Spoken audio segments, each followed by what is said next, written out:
Sean from the first season of Boy Meets World? Uh, Goals actually. Like I wanted him to be my big brother when I was a kid. Right or strong? Right? Yeah. Is it Yeah. because of the father issues? Definitely. Oh, yeah. The thing, my favorite Disney characters all have trauma, so which is Hey, most of them actually. you're my favorite Disney character. There you go. Hey. And you're my princess. Welcome to Ew. the Herd Main Show. Yeah, you walked in on us doing a thing, and now you're here. So let's talk Star Wars. Sometimes you just walk in on your parents doing a thing And and as you you just do, scrub it from your memory. right? No, you remember it because they talked about Star Wars. Let me tell you, son. Let me tell you about Princess Leia. Right. No, yeah. So this is our main show where we get to talk about the main love of our heart, the main fandom on our mind, and that's Star Wars. That's the reason for the season of nerd herding, actually. I think it's the reason for every season. Oh, yeah, there you go. Put that on a t-shirt and sell it on TeePublic. We're working on it. People have asked. We're working on it. Okay, listen, man. We only have so much time to do so many Right. things. We're We're not as busy. talented as all those other great podcasts. Exactly. But no, and so we left a previous episode discussing what ifs, Yes. and some of this is going to sound familiar because here's what happened. Okay, I I have no backbone when it comes to talking to myself, and so we this is our second attempt at this episode. Yes. So by the I. time it gets to your ears, we've already had this conversation. Well, we never duplicate. It's No. impossible. It's hard to replicate perfection. So there should have been a bonus mini-sode out, something we've never done, but we had good parts of a conversation, but then there were other parts where it just felt like the idea, the main point of the episode, what we called it, didn't really land. We didn't get to talk about the Phantom Menace as much as you think we would with an Yeah. episode called "We Love the Phantom Menace." Um, and that happens sometimes, and usually it's for goofs and gaffs, and I can take those out, and we can focus on the content. In this one, there really wasn't anything I wanted to take out. It's just that I Yeah. wanted more. Well, like we spent maybe 30 minutes talking about the Phantom Menace when it's like an hour show. Yeah, and so we really just didn't get to give the whole episode to the point. Yeah. Not to say that things we didn't that we discussed weren't important or good. What got out, I think, was a meaningful conversation about kind of the background of what it means to kind of revisit the things you love for the sake of hopefully loving them more, or Yeah. maybe revisiting them because you didn't like them, but you really want to, and giving things a proper chance. And Yeah. I think a lot of people have circled back to the prequels. I think a lot of people can say that they enjoy those movies and not just Revenge of the Sith now. Yeah. Um, but that conversation was a good encouragement for those that are maybe still on the fence, or maybe those that it's not even about the prequel trilogy. Maybe it's about the original trilogy. Maybe it's about the sequels. Maybe there's things of Star Wars and other media that you just haven't been able to enjoy, and maybe it's just because that first time around wasn't the best for you. Hmm. So we talk about that at length. That should be out, and it's a bonus. There you go. Merry Christmas. Yeah. It is what it is. But for and the big reason to do it over, and again, it's not from a script. That was part of our problem. That's usually where we get rambly. But usually, again, we can save it. Yeah. Um, the, Part of the problem with this one, though, and why I couldn't let it go, is because we have both come to the point of putting this, I think, at number one on our Star Wars watch list. Oh, absolutely. It's the movie that we put on when we're just sitting at home and nothing to do. Sometimes I'll just look over and you're scrolling through Disney Plus, and I know exactly what you're Yeah, going for. it's our, I wanted to say my, but it's our Star Wars happy place, Yeah, not even just Star Wars. It's our comfort movie. yeah, and so yeah, oh, it transcends that, and so that wasn't necessarily the whole reason behind the episode. Was we love this one movie so much, so we want to do an episode dedicated to it. It was revisiting something we've already done, where we've talked about most of the movies. I still think we haven't done the sequel trilogy, but that's neither here nor there. Either Gotcha. way, we talked about Star Wars movies and why we love them, but that was in the early wee baby days of Nerd Herder. We've grown. We didn't even have teeth. I have so much more hair now. You do. So You do. I feel like it's worth coming back to, even if we don't say anything new. Although I think we will, because if you actually go back to our original 10 things we love about the Phantom Menace, which was what the original series was, where we just list off 10 things, um, that was 3 hours long. To date, our longest episode, which is hilarious. Dude, we used to be so hopeful in the content that we made that people, oh yeah, people will sit through 3 hours of this crap. Like, it's not crap. I know. I'm aware of this, but at the same time, like, people gotta do other things, man. They Right. got families to There's feed. better. I could listen to a 3 hour podcast. I have actually on very certain topics, Totally. not the Phantom Menace. I'm listening to a 9 hour audiobook at the moment. Yeah, I mean, so we know things like that are doable, and whenever people like comfort us with like it actually isn't that long, it's fine, it's whatever. It's just it's Yeah. same reason with why we're redoing this. It's we get in our own creative heads, and we want to do something that's good and deliverable, at the same time of being true to ourselves. Absolutely. And both of those reasons mixed into a milkshake that created this take two of wanting to be true to our favorite Star Yeah. Wars movie and be true to delivering a decent episode, because let's face it, that's what you expect. You'd expect decent. You don't come here expecting, you know, We're D tier at best. We know this. you don't expect the best, but you get what you get. So there you go. It subscribe to Patreon if you want the unreleased cut. Maybe, I don't know. But you can support us on Patreon. It, it is what it is. It is what it is. So, I mean, we've gotten the big part out of the way. And again, Minisode is out there, and we do talk about it there, of the idea behind. We talked about what if, Mm-hmm. the idea of looking to what could we have gotten. And so now we want to revisit each of the films in the prequel trilogy, because that was what we discussed in the what if episode, Mm-hmm. and basically just say, okay, well, here's why we love what we got. Yes. Um, and so, I mean, we've said up front pretty boldly already that it's like our favorite. It's the top of the list when it comes to Star Wars for us. Um, and I know for me, it's because it's super nostalgic. Oh, for me, it's just because it's a good dang gum movie. Mm-hmm. Like it is a fantastic film. It is so pretty to look at. It's despite what the internet may say at some points, it's incredibly well written. Mm-hmm. The story is so well thought out that you see the literal footsteps of Palpatine on his way to power. Like that is my favorite part of the prequel series. And I think that's one of the best ways to watch.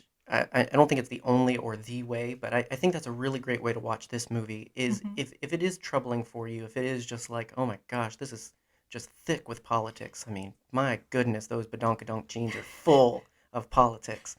Um, Watch it for the schemes of Palpatine. Everybody loves Palpatine. Nobody's shamed Ian McDermott for his evil villainness. Yeah. So clearly people love him. So watch it as his movie. I don't think that's the best way to watch it, but it is a way if you if Yeah. you if you need something to get you through. And so yeah, this one for me has always been a favorite. I think though it's only become the favorite in the past, maybe, let's say, 7 years maybe. Mm-hmm. Um, I'm trying to even just remember. I'm trying to do math in my head. What happened in the last 7 years? Well, I will say right around like 2015, Yeah. which is when we got married, and I know that's what you're referencing. Yeah, right around 2015, I know there was Mm-hmm. some sort of shift where this just became a very different movie to me. Um, and I can't even explain what changed. I think part of it was trying to make me like it. Probably. Like I remember you not making me, but very much encouraging me to do a rewatch when Hmm. you found out that I had a bit of a low opinion of this movie. Yeah, That has changed completely, by the way. obviously. Yeah, Obviously. you are here of your own free will, correct? Exactly. Say it clearly into the microphone. No, just I am here of my own free will. There is not a gun to my head. kidding. No, Camera is just a not in the boba. room. Just a boba. Yeah. Um, well, yeah, because and it's kind of what this episode is about, and we talked about it in the episode of, this is meant to be a slice of pie of, this is just us loving what we love. Yeah, man. We would rather not beat you over the head with why it's stupid to hate on these movies. We'd rather just talk about why they're great. Yeah. And it comes from a place of because it's just really special. Exactly. And so, when we got together, that was important to me. Not that you agree and make them your favorites, but that you understand me. Hmm. Because it is one of those things. It's not just a cheesy Facebook post, but if you can't understand Star Wars and what I think about it, you can't understand me because they're just so linked. And it's not to say that if you don't like Star Wars, that's a different story. But if you can't Yeah. at least understand and appreciate this weird space movie about a very dysfunctional family is important to me and actually makes me half the person you think I am. Yeah. Th- that's that's kind of important. And in doing that, I found parts of myself that I didn't know were there. Right. Like, I started paying attention and loving the movies for myself, not just to please you and, placate the ever screaming Well, terror of, oh no, what if she doesn't like Star Wars? No. yeah, well, I mean, you were honest with it. I Yeah. mean, and I mean, even back into our original 10 things, it still wasn't your favorite. I mean, so it's not even that it's just been while we're together. It's just been in how we've been experiencing Star Wars, I think. Yeah. And it was really just moments of realizing, oh, I love the way that they did that. Mhm. Like, I love the way that the pottery sounds. I've said that about 1,000 times. That's got some of the best sound design I've ever Yeah, heard. you're gonna talk at length about two specific things, and that's the pod Yes. race and Darth Maul. Of course. That's my boy and my pod race, Right? I guess. Neither Yeah. of them had legs, so. There you go. Yeah, it'd be a weird pod race on legs. Um, so yeah, so I know for me it's always been a favorite, but it's become more and more special. We talked back actually a couple years ago with Celebration because at Celebration, or well, not at Celebration, just a little bit beforehand. It was Celebration. It was celebrated at Celebration. It didn't actually Yes. turn 20 there though, but that was the 20th anniversary. Hmm. And because of that, and because it was at Celebration, where it's just emotional, and Incredibly emotional. it was a year after losing my mom. I talked at length already of like, yeah, that's part of the reason, especially recently, it's gotten very special. Hmm. And that's the thing is not every film, and I've said this about The Last Jedi, not every film, if you asked me, I could explain what I think, what I like. I can't tell you everything because I can't give you my life experiences. And that's a meaningful thing behind a lot of my opinions, especially with Star Wars and other things, is it's special because it was special to me. It's not because I can list off the accolades that it won, not because I think that it had an all-star cast or that it was perfect even. It comes down to I have memories. I have 22 years worth of memories with this movie, and in that space a lot has been done to make me love it even more. Absolutely. I start to not care about the features that a lot of people get hung up on. I didn't have many gripes with it to begin with, but then to come in and just be like, wow, this is so special. I don't even regard things other people see. Yeah. So I mean, yeah, you can because people call it nostalgia goggles or nostalgia berries or whatever. Like you're too high to see because you are just so in love with the nostalgia of it. I don't think that's a bad thing. No, like, is that such a detriment to film viewing experiences? Like, I don't understand why people downplay nostalgia so much. Like, that's what made Kong versus Godzilla happen. Like, Right. was nostalgia. And so to marry the two ideas of this, of nostalgia, and what we kind of delved into in our mini-sode, because what really drove that sidelined conversation so much was just this idea of that is the negative side to nostalgia. It is the idea of getting so high on the fumes of the original experience that you Yeah, can't experience anything else. And that's not what I'm talking about, because I love all of Star Wars. absolutely. Um, so clearly loving nostalgically the Phantom Menace hasn't ruined the rest of the experience for me, and that's because I treat every part of it like that. And I think that's the thing that's missing from those two experiences. We talked about the idea of people that just experience it that one way, that one time, and that's it. and it's just they aren't willing to kind of open the gates a little bit wider of like you can Hmm. fit more Star Wars in your life. Yeah, I promise, and you'll be better for it. exactly. But There's some people, always room. but sometimes we get so stuck on well, but I just love this so much. I know I went through that with Gundam, Hmm. where I just liked a very particular part, and it was the so imagine Star Wars, the story we've gotten, and then imagine another story where somebody's like, okay, Star Wars, but not in the future, like not like 3012. We're talking 2012. All of a sudden that's a whole different setting. That's sacrilege to the original characters. Like that's not what it's supposed to be. It's supposed to be, the future. It's supposed to be an advanced culture. It's not supposed to be just normal people. I don't want to watch a show about normal people. None of these people have cool names. Right. So it's just like, but, so I was very much like, hey, this is the story that the original creator made, and that's the only way Gundam should be experienced.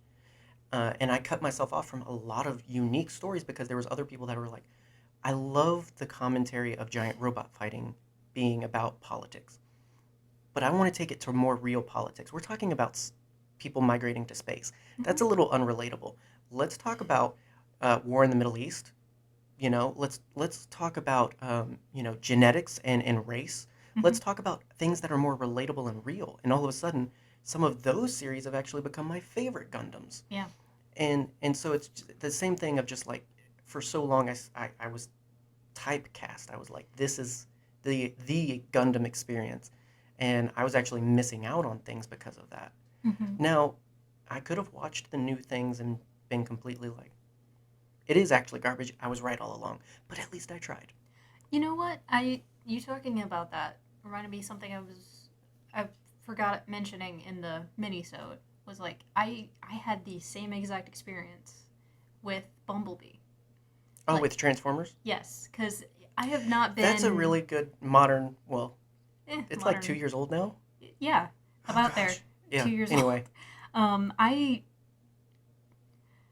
Transformers is a you special don't like animal. you don't like the Bay movies. I don't like I I like 1 and 2.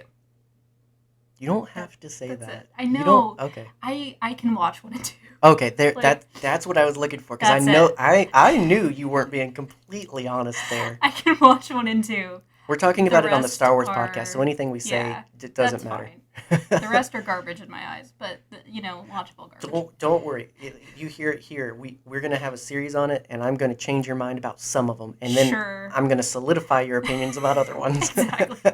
Like, and so going with that, like going when you got so excited about going to see Bumblebee and we watched the trailers and I was like, "Oh, it it's another Transformers movie." yeah, it looks like it blends in. But then we went to see it and it is incredible. I loved that movie so much. It is my favorite, and there's not many. I'm not saying this Yes. to be. I'm not saying this to make it sound like it beat a long list of applicants, but Yeah.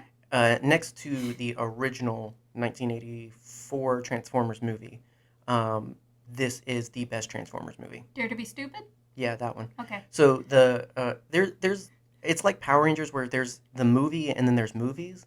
So like there was animated stuff, but Yeah. essentially when we're talking about theatrical films, there was the film that jump started the shift in between seasons, and then essentially there was not anything until we got the Bayverse, and then that's capped with Bumblebee. Yeah. Um, Michael but Bay decided he liked money.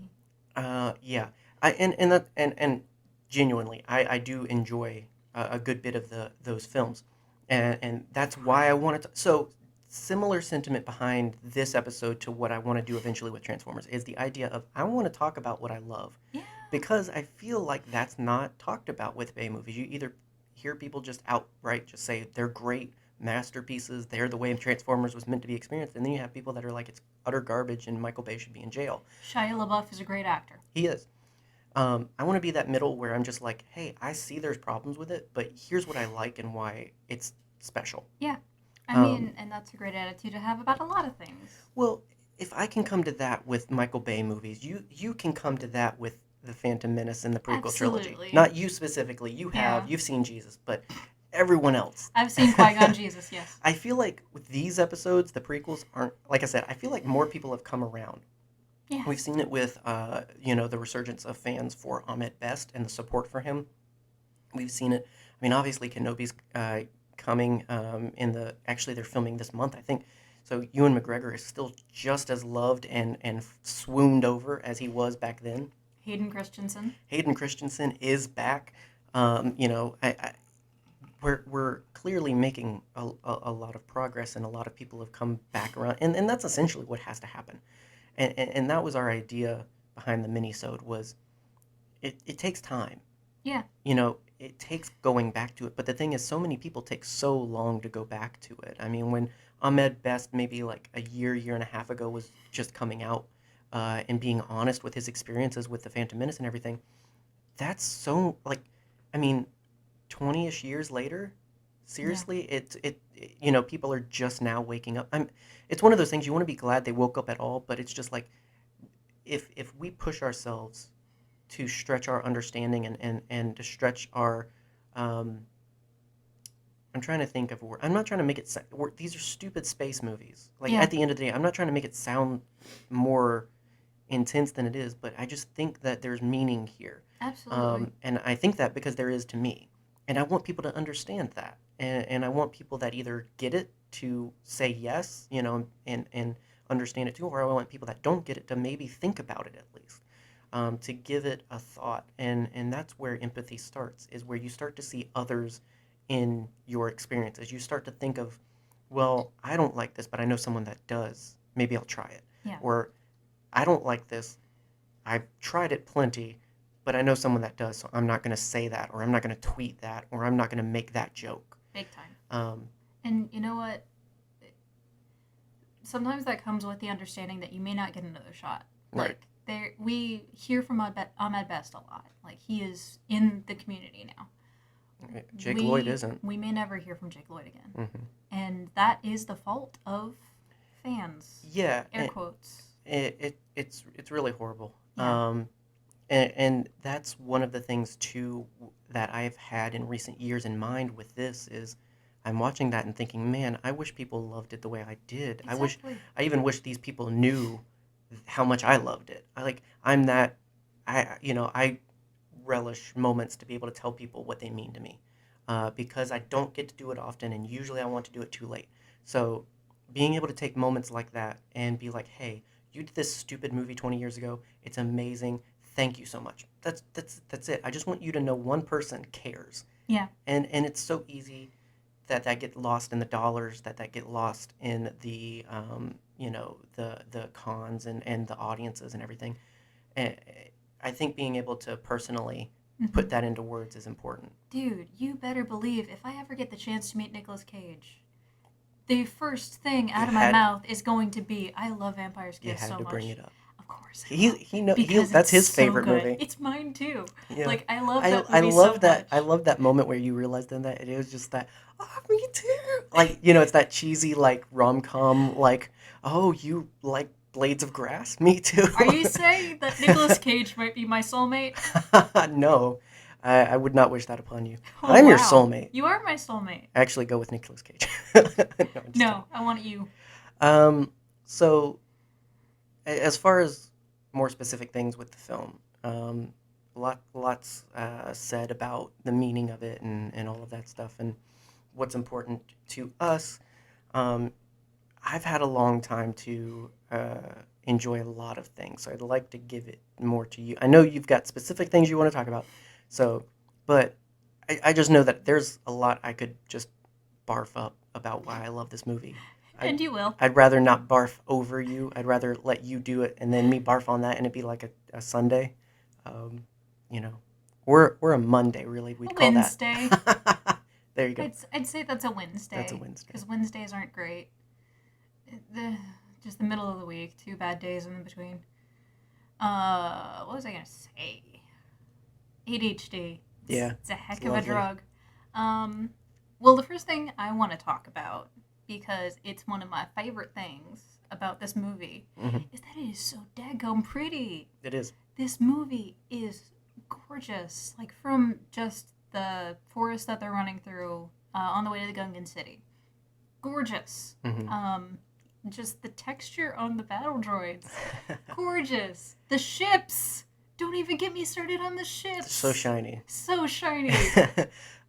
Well, and that's the thing is there is clearly a change in film uh, approach because of the original trilogy. It picks up more as it progresses, but overall, Hmm. there's not too many moments they linger on being artsy. Yeah. There's particular ones, obviously, we can probably come to mind. You know, the AT-ATs coming over the horizon, the Incredible. binary sunset. You know, the shot of Luke at the pyre. Like, there's many moments where you get those very similar like we're going to do this, it's going to look a certain way, and it's going to be just so amazing, and it's going to capture everything we want. Yeah. Um, but a lot of the flair and a lot of the beautiful scenes, I think, of the original trilogy are in motion. They're not Yeah. lingering shots. They're things that are happening. Like, oh, they did like, obviously, of course, with the miniature effects and everything. It's things where it's like, wow, like you love Leica, I love stop motion. I love moments where, wow, you just made such a fluid movement with a piece of cardboard. Dude, I Um, cried the first time I saw the Garden and Coraline because I was like, nothing's it ever gonna top that. it's spectacular, and so the way we feel about the Coruscant sunset with Qui Gon and Obi Wan, the Big way we time. feel about the hills of Naboo, the way we feel about other moments throughout the prequel trilogy, is Hmm. the way we feel about those action moments. So it's really interesting how over time things changed to where no, we want a vignette almost. It's almost like in the prequel trilogy and somewhat in the sequel trilogy, we want moments where you can stop, frame it, and it's good. Oh yeah. Whereas original trilogy, if you tried to stop and frame it, it's blurry because Yeah. it's something happening. Well, I think like there's a lot to say of calm before the storm. Like you have to think in the prequel era, it's a time of peace Hmm. right before the Clone Wars. Right. Like they have these long peaceful moments. Like you have Padme cleaning R2. There's a good 30 seconds where no dialogue, Hmm. just music. You have that quiet moment between Shmi and Qui Gon. You have so many little points that you can stick a pin in and be like, that is a moment of peace. Hmm. Whereas in the original trilogy, it's in the opening crawl. It's a time of war. Hmm. Like there is no time for just farting around, Dwaddling. taking peace. And that's a really interesting parallel to draw. And really, just off the top of my head, the moments of calm that I think of in the original trilogy really are moments of contemplation more than anything. Like it's moments of Yeah, something's not what it should be. Even the yeah, binary sunset that we mentioned is a moment of that's Luke longing for more. It's he's exactly. not settled. He's not at peace. He wants more. And I'm gonna blow your mind because I just realized something. Uh huh. All of the moments in peace in the sequel trilogy are moments of acceptance. You have Luke sitting on the rock. You Yeah. have Ben about to chuck his lightsaber. Right. Like there's so many moments of just And you know what? oh, Somebody could probably undo I this love whole it. theory, but it makes my heart happy, so don't. Absolutely. Um, It's almost as if the goal of inner peace comes through acceptance. right. It's almost as if the thing that I've been saying for years is actually right. Right? But whatever. Validation. I'm not in Nirvana. Well, yeah, and you captured a glimpse of what is so beautiful about these films, and I think because this is the first, it lingers a lot more, is this sets up this idea of peace. Because really, obviously, the plot wouldn't exist if there really was peace. So it's really more of this idea of peace and eventually getting the shroud taken off and realizing what society and what existence really is in this world. There's a wrinkly old man underneath the shroud. Right. Um, but yeah, overall, it's just a lot of this is all about the idea of privilege and this idea of um, enjoying something that's more finite than we like to admit. We, Yeah. we like to just enjoy life, not realizing how quickly that can be disturbed or how at the expense that is. Yeah. Whereas, obviously, in the original trilogy, they know that's what they're fighting for again is to get to that Exactly. place of peace. And like pointing it at real life is so poignant because I had the thought just a few hours ago. Like our entire life, we were born in the '90s, growing up now, we've been at war that entire time. Yeah. Like, that's insane to think about. Yeah, there's been stuff. I mean, and I think that's something that attributes to, and I think that's why a lot of younger folks like the sequels, or don't see as much shoehorned political speak in them as other people, because it reflects too much of what they already kind of experience and see so much that Yeah. it's just like, no, this is relatable. Like this might not be maybe relatable to you, and obviously we're not speaking for everyone, but it's just the idea that could contribute to why. Because I will say most, I'm not saying all, because I know we are friends with many older folks who do enjoy the sequels just fine. They grew Yeah. up with the originals and now they love the new ones. It's fine. But there's plenty of people that this is their favorite Star Wars. The Yeah. the new stuff is what peaks for them, and I think it's because they see a resemblance. Um, so yeah, I Yeah. mean, I think that, and that's just another reason why like we're shaped in how we consume media and how we consume entertainment, how we can, I won't say consume people, how we relate to people. We're shaped in that. Yeah. We aren't neutral ever. Yeah. Don't consume Um, people unless it's yeah, consensual. not even then. It's still illegal. It's Um, vegan, though, n- technically. that doesn't matter.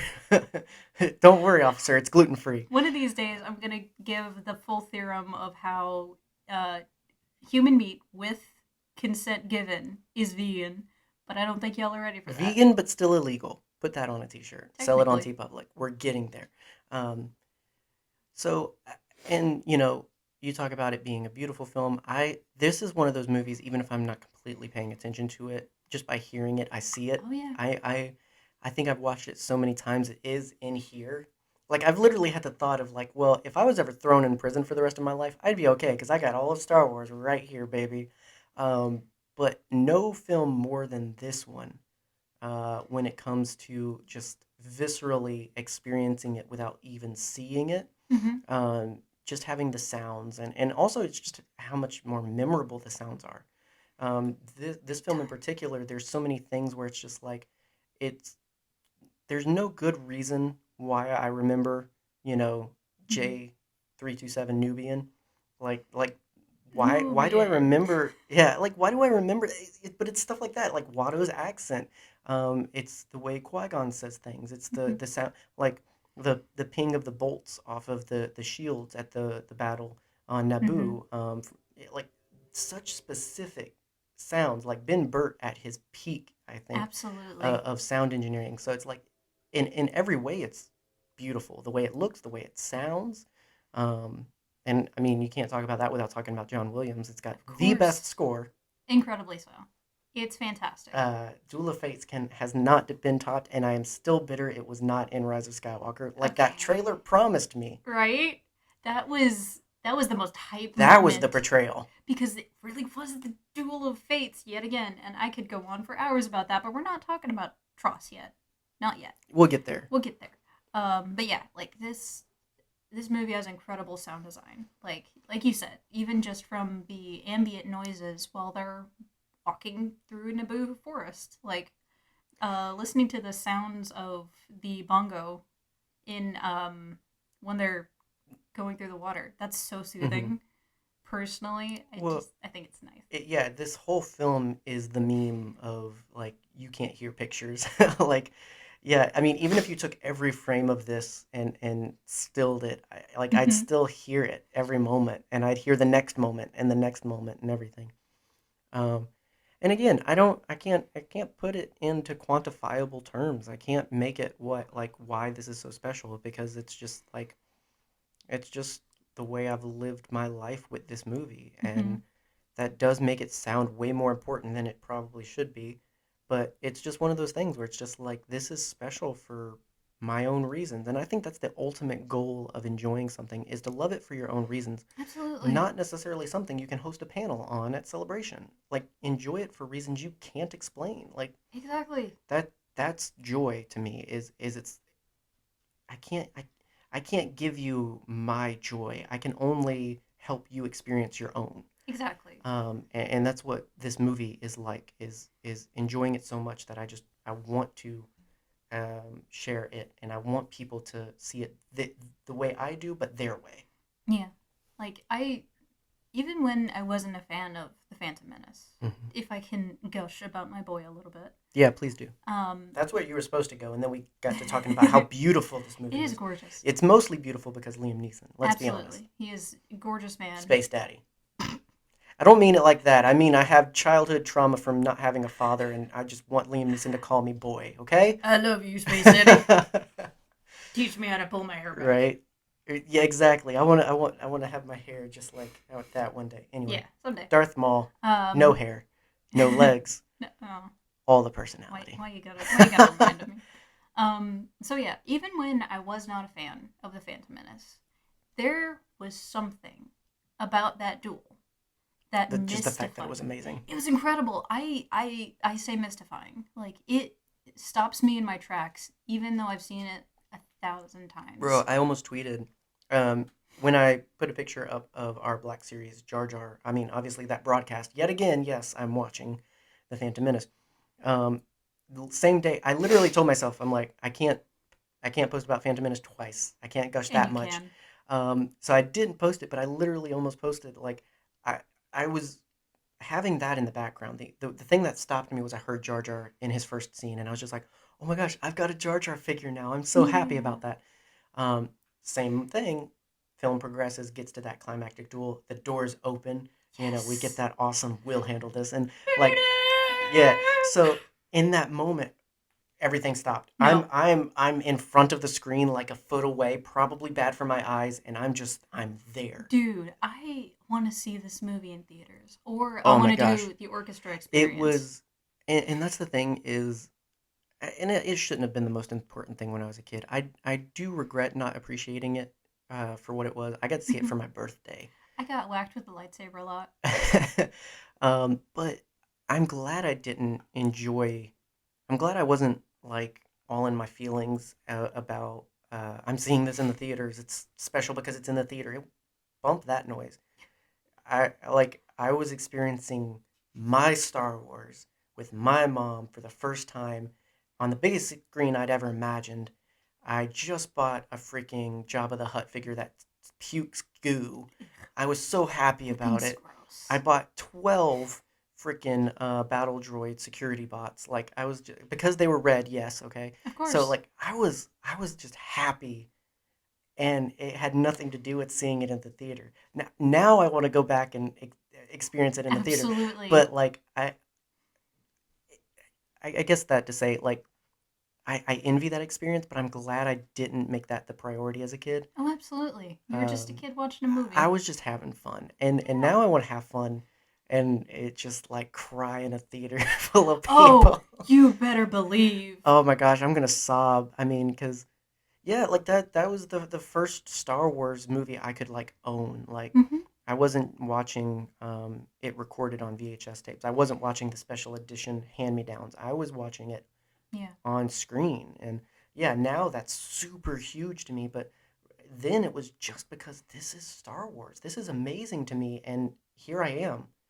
Like Rock me like a it was hurricane. right. It was just such a pure thing. It wasn't I'm doing this and it's going to be great because this is the way to experience movies. It was just a kid loving Star Wars, And man.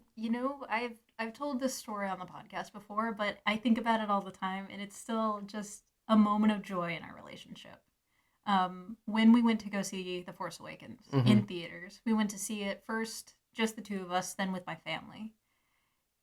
The way that you gripped my hand when the opening crawl started, Yeah, it's visceral from the I get go. saw that kid, Yeah, and I was so happy to see him yeah. because, Well, like, it's a moment of innocence. It's very it's nice. it's still there, and that's why I say like I just it's not a one or the other. It's just every Star Wars gets treated that way in its own way. I mean, it's not the same reasons for each one. No, Every one is its own unique and meaningful experience. we were just as excited to see Rogue One and Solo as we were to see everything Oh else. yeah, well, because I know it's going to be the next special thing. I know Absolutely. it's going to be something that in 2.5 hours, I'm going Yeah. to love forever. And I was so happy that we watched the Clone Wars before seeing Solo. Like, we had just finished our watch through, Yeah, and then Oh, that ending. It was a good payoff for you. That was so So good. your boy, we My kind of boy. got sidetracked, You're but fine. no, I'm right there with you. Of that moment, it was even with a friend recently where we were talking about, and we got to that conversation, and we're just like, but you can like the lightsaber fight, right? And he's like, Yeah, yeah, and it's like, you want to watch it? And we just watched the lightsaber fight, so of we literally course. just watched the last like 20 minutes of the movie. It's that is poetic cinema, in my It's opinion. amazing. People rag on, just watching movie scenes. You haven't watched the whole movie, but there are some scenes that capture such special moments of film that you Yeah. can just watch over and over again and feel like you just watched the whole film. Hmm. And I think Duel of Fates, the lightsaber fight scene, is so incredible, not just because of John Williams' incredible score, even though that does add a lot to it. Yeah, Um, because you can hear it. exactly. It's the it's the implication.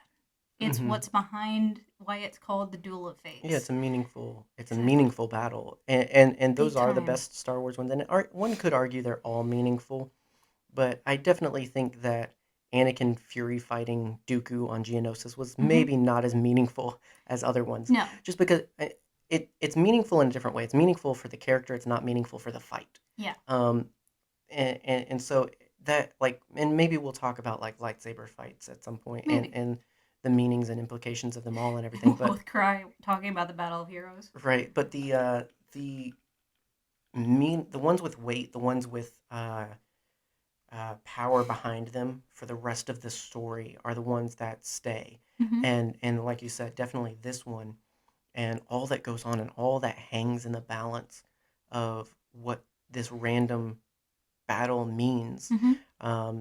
It's serious. It's weighty, Yeah. and I think that the flair of the battle really captures that. Nick Gillard, who did the choreography for these movies, uh, really fantastically translated sword fighting into acting Hmm.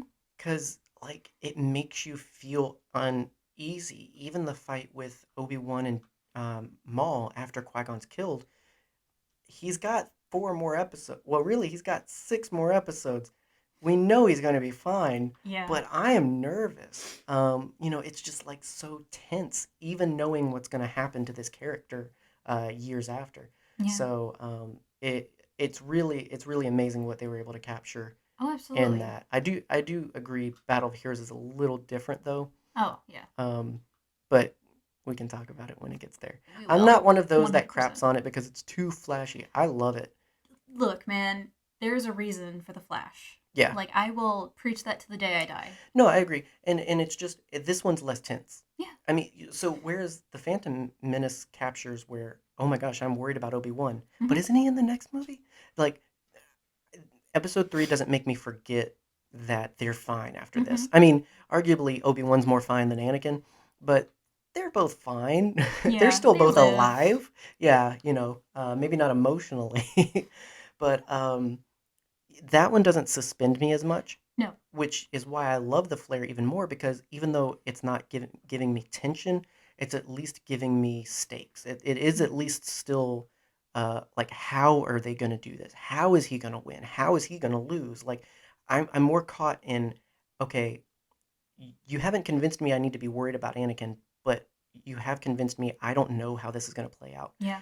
Obviously now for the 300th viewing I do, but it's still enjoyable. Oh, absolutely. Like, That was supposed to save for that episode, but that's it's fine. We'll talk about it fine. more because I have a lot to say about the duel. There was a But long duel. it's a long duel.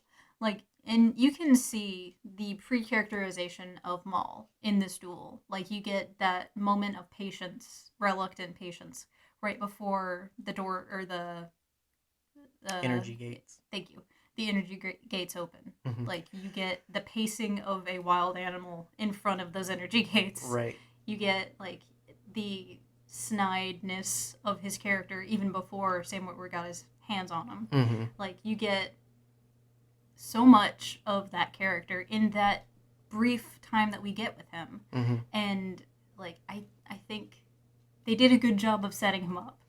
Yeah, even without knowing they were setting him up. And I I remember I said a lot about this last time, and I don't remember any of it, and Yeah. that's fine. I think you summed it up well. But I think even without knowing what they were doing, they were creating a character. And, well, obviously they were creating a character, but they were Hmm. creating a character that needed to serve a purpose. Yeah. And for them in that production, it served its purpose. Not knowing that what they did to make this throwaway villain would end up making a villain that would last, what, like 20 more years? Yep. Nah, not 20. Less No? than 20, but more than No, 10. actually more than 20 because it was 10 years, then 3, so that's 13 plus 19, so that's 32. Um, so a good chunk of Maul's life. Yeah. So sadness, Dang. sad boy. Oh, that is what originally drew me to the character of Maul, is that he looks cool, number one. Yeah, Big everybody and was there he with looks you. cool. Yeah. He, 2 blades? exactly. Oh boy. He has such a finesse to So him. unheard of. And, like, I've talked about my love for Maul so much on this podcast. We have hours and hours of footage of me talking Probably. about it. But the thing that I keep coming back to is that he has been my constant favorite throughout all the times I've watched The Phantom Menace, even when I didn't like it. Hmm. Like, I think he has been built upon so much in the past, however many years, that is just solidified his place in my heart Hmm. as my favorite character. Hmm. Like, and I consider him dual daddied. Like, I thought you said dual daddy, and I was like, yeah, because he is dual best daddy, duel, but but no, that's not what also you meant. no, like he belongs This guy to got 2 dads, right? That's what you mean? yeah. Okay. He belongs He's dual to. wielding his dads. I'm trying to finish the sentence here. He belongs to both Ray Park and Sam Witwer in my mind, Okay, gotcha. and Yes, also that the person whose name that escapes did that me. voice. Yeah, Sorry. sorry, I don't remember. Maybe you should have been able to do a jump kick, and you would have gotten the job. I'm just kidding. I'm sorry. Maybe you're not Um, trying hard enough. right. No. What are you, Sonya Blade in Mortal Kombat? Look at my kicks. Look at those limp noodle kicks. Oh my gosh. Oh If you can't gosh. tell, we've been prepping for talking about Mortal Kombat soon. Oh yes, we have been Um, prepping. But and yeah, like, go ahead. I was just gonna follow up. I mean, where it would have been a very arguably gate-kept thing, and I think even some uninformed people would still gatekeep Darth Maul as a favorite because you mean that guy that was in that one duel for 12 minutes, and it's Oh just like honey, he's so gotten much more. so much more, and at the end of the day, whether you like him because he had a cool duel once and that's Hmm. all you know, or whether you like him because he was really cool in that one legacy comic where Uncle, I almost said Uncle Ben, No. too much Marvel, Uncle Owen shot him, Yeah. um, or whether you've watched everything from Clone Wars and Rebels. Hmm. I know one of those was a side caveat of probably not many people have read that comic. It's fine. But anyway, um, all of that's valid. Hmm. If that's why he's your favorite character, all of that is valid. Like, gosh dang it, just love what you love, okay? Yeah. I mean, like that's the thing, and I've talked about it before. Of like, I felt so inferior as a fan because I liked Boba Fett. Because what did he do? I don't know. I just like him. Like, I Exactly. felt so like on edge all the time, having to defend, like, what's your favorite character? Boba Fett. But it's because like I was immediately ready to Hmm. give a reasoning and a rationale because I'm not like those other people that just think he looks cool. Although really I am, because that was his character forever. Was he just looked cool, and then eventually he kind of became a little Clint Eastwood, but still a lot of it leaned on he was just cool. Yeah. And now he's back to being And just that's cool, and I fine. appreciate that. And I love what Daniel Logan's done. I love that he's a flawed boy that became a flawed man. Like everything about him now people are just like, of course, because he's such a complex and great character and blah blah blah. And it's just like, yeah, but he still just looks cool too. Like Totally. it's sometimes just that simple, dude. Absolutely. And like, I I could boil it down to I love Darth Maul because I love Vincent Price. I love a mustache twirling maniacal villain. That doesn't have a mustache. He twirls his horns. Exactly. Polishes them. Like that's what I loved so much about Trash Maul. Was like he was just crazy. Well, and that's the thing is he's gone through such a journey too, and I. Mhm. um, we've mentioned before we have a WordPress now. Blogs are coming. I spent some time working on that when I had some vacation recently. So we're going to be talking about Rebels through blogs on there. So nerdherderpodcast.wordpress.com. You can check us out there. Um, we will talk about Maul though once the story is Yeah. completed in sequential order. The You tragedy know of what, Maul. you know how it happens, but you still got some things to experience I before know. getting to point B. So I look forward to being able to walk that journey because he has so much now. Yeah. Um, and then so I'm not going to linger on it too much. I've mentioned already jokingly, but like Qui-Gon, this film gave me my favorite Jedi. Mm-hmm. It Give me gave my me favorite Sith. the greatest example, I think, of Jedi.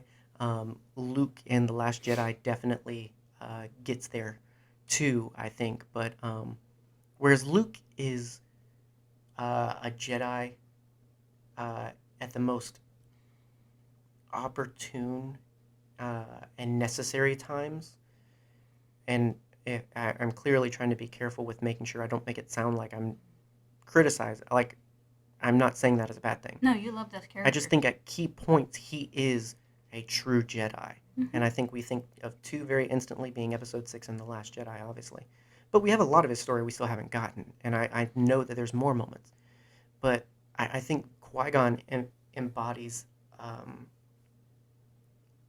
Jedi holisticness. Yeah. This idea of it's just his poise. It's just him. Like it's not because he's in a dire moment. It's literally just because he believes it. Like he he's just he is a Jedi. And I think at some point, if I mean, we've talked off and on about it, I think, but we haven't given a full dig into what we mean by that because we both have had these conversations of like Jedi and what is and isn't, Mm-hmm. and what good and bad means of that, and all of that stuff. And but obviously the prequels, and it starts here. It's about deifying the Jedi. Mm-hmm. It's about there are a particular group who are the star pupils and the examples, and that's who everybody should want to be like. And if you just shut up and comply, then you'll be there too. Um, but then you've got characters like Qui-Gon where it's not about the piousness. It's not about um, getting the rank. It's not about getting the accolade or recognition or getting a chair. It's about being a good person, and that was such a different concept Mm-hmm. when it came to Jedi.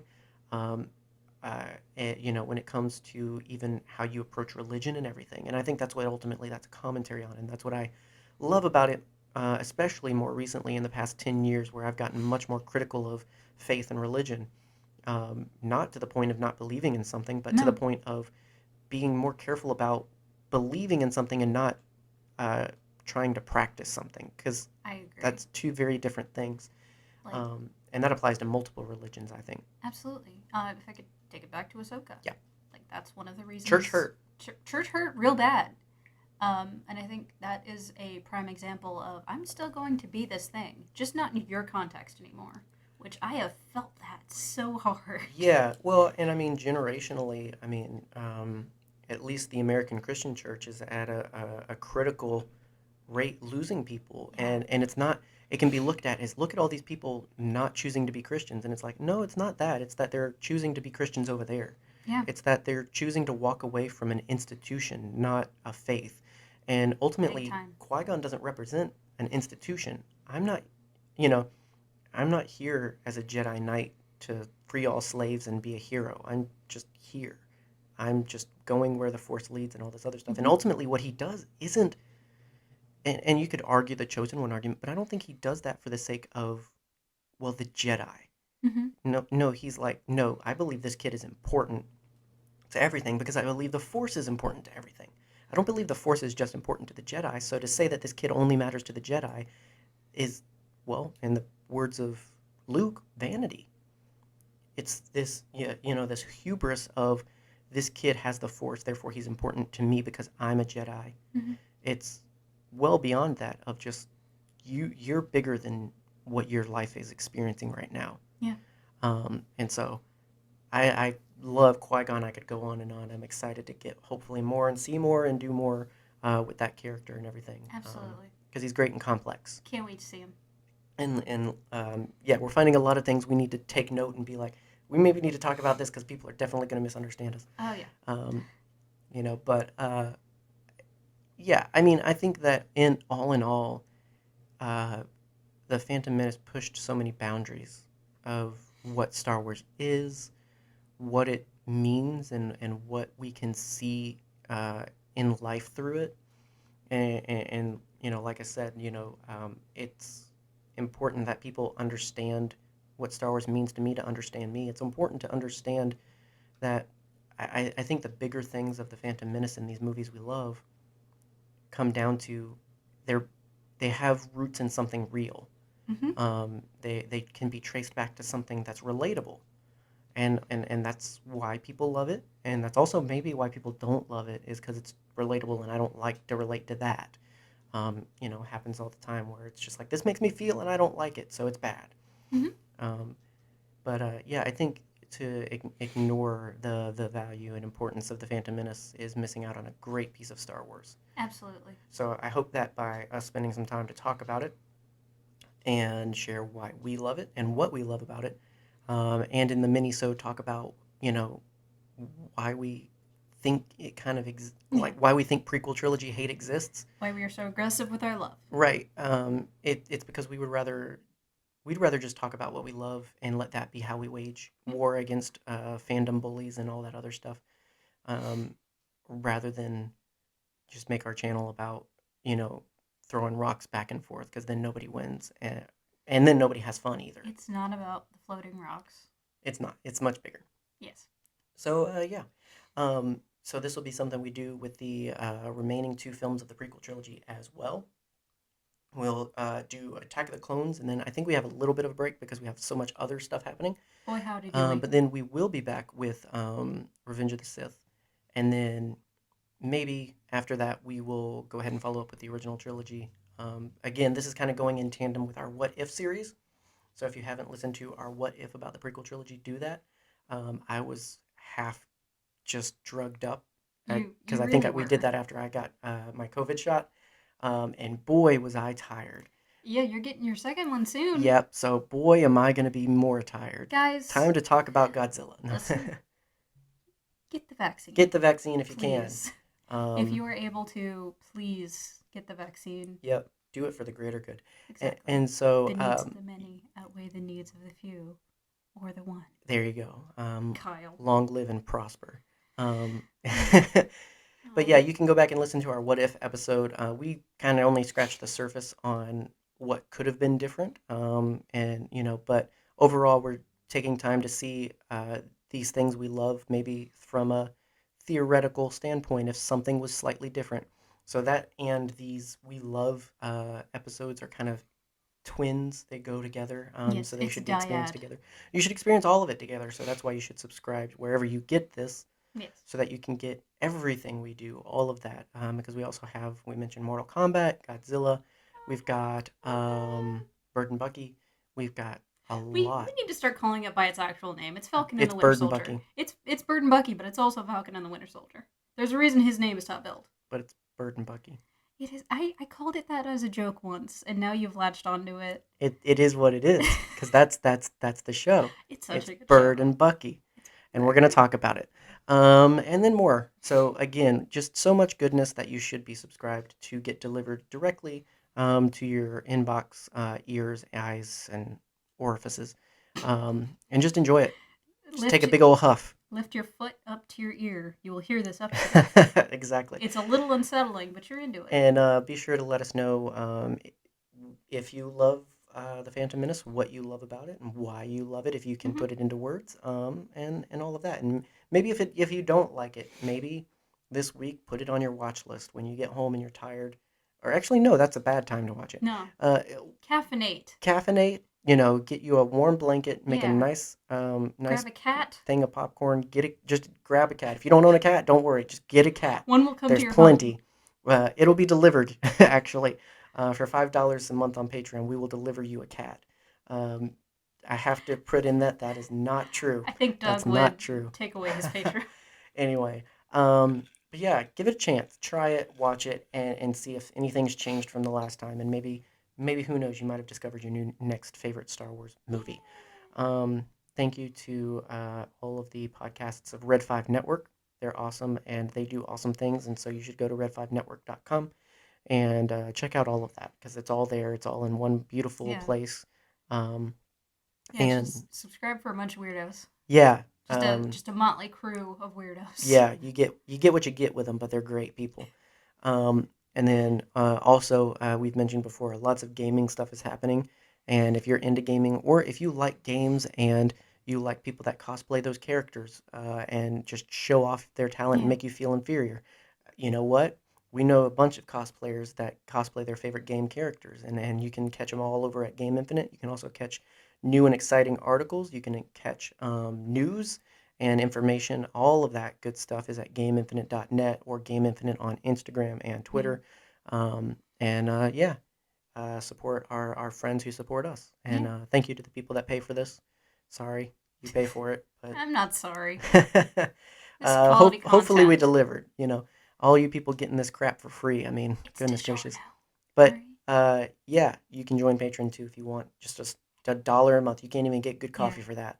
So do that. You could get a subpar podcast for it Yes, but though. if you give us enough dollars, we can get good coffee, and then the quality of the show goes up. It's a Exactly. win-win. If we So get enough there you go. patrons, We will uh, buy we Starbucks. will buy Starbucks and take everyone to it. We will buy Starbucks, and we'll make Ray Park dressed as Darth Maul at every location at the same time for our mascot, and we'll call it Maulbucks, or uh, I don't know, Dathomir's son or something. It'll be cool, but you got to join Patreon to get it to happen.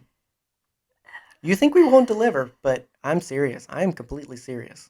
Goodbye, everyone. Have a good night.